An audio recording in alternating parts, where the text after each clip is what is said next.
আল্লাহ বলে আফালা ইয়ানজুরুনা ইলাল ইবিলি কাইফা খুলিকাত, ওরা কি উটের দিকে তাকায় না? উটের কথা আল্লাহ কেন বললেন? উট হচ্ছে এমন আজীব একটা প্রাণী যেটা প্রাণী বিজ্ঞানীদেরকে হয়রান করে দিয়েছে। উটের যে ফিচার আল্লাহ তাআলা দিয়েছেন, মক্কার লোকেরা উটের গোশত খাইতো, উটের দুধ খাইতো, উটের চামড়া দিয়ে দামি লেদার তারা বানাতো, উটের উপর মাল নিয়ে বোঝাই করে এক প্রান্ত থেকে আরেক প্রান্তে পাড়ি দিত। এবং উট হচ্ছে এমন প্রাণী যেটা একসাথে 1 মাস না খেয়ে বেঁচে থাকতে পারে। 1 মাস পানিও খাওয়া লাগবে না, খাবারও খাওয়া লাগবে না। এট এ টাইমে একটা উট, প্রাপ্তবয়স্ক একটা উট একসাথে 200 লিটার পানি খেয়ে ফেলতে পারে। এবং উটের পেটের ভিতরে একটা স্পেশাল ওয়াটার চেম্বার আছে, ওই চেম্বারে রেখে দেয়, খেয়ে ওইটারে পাঠায় দেয় না ওদের কিডনিতে। 200 লিটার পানি একবারে খেয়ে স্পেশাল চেম্বারে রেখে দেয়, যখন লাগবে ওইখান থেকে নিয়ে নিয়ে বেঁচে থাকে। 1 মাস না খেয়ে বেঁচে থাকে কি করে? উটের পিঠে দেখবেন একটা কুজ আছে, এই পুরো কুজটা হচ্ছে চর্বির আধার। উটের যখন খাবার থাকে না মরুভূমিতে, মাসের পর মাস যখন চলে, ওই চর্বি থেকে এনার্জি নিয়ে সে মরুভূমিতে চলে। আমাদের চোখের মধ্যে যেমনি একটা পাপড়ি, এরকম এক পাপড়ি দিয়ে উটকে আল্লাহ বানায় নাই, ডবল লেয়ারের পাপড়ি দিয়েছে। কারণ মরুভূমির মধ্যে চলতে পথে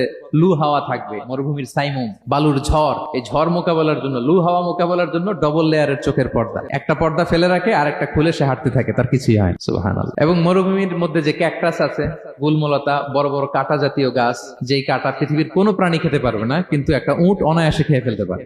উটের জিহ্বাকে এবং পাকস্থলীকে আল্লাহ এমন স্পেশালি মেড করেছেন, যত কাঁটা দিবেন খেয়ে সাবার, ওর কিছুই হয় না। আরে উটকে নিয়ে গবেষণা করলেই তো উটের মালিককে খুঁজে পায় তারা।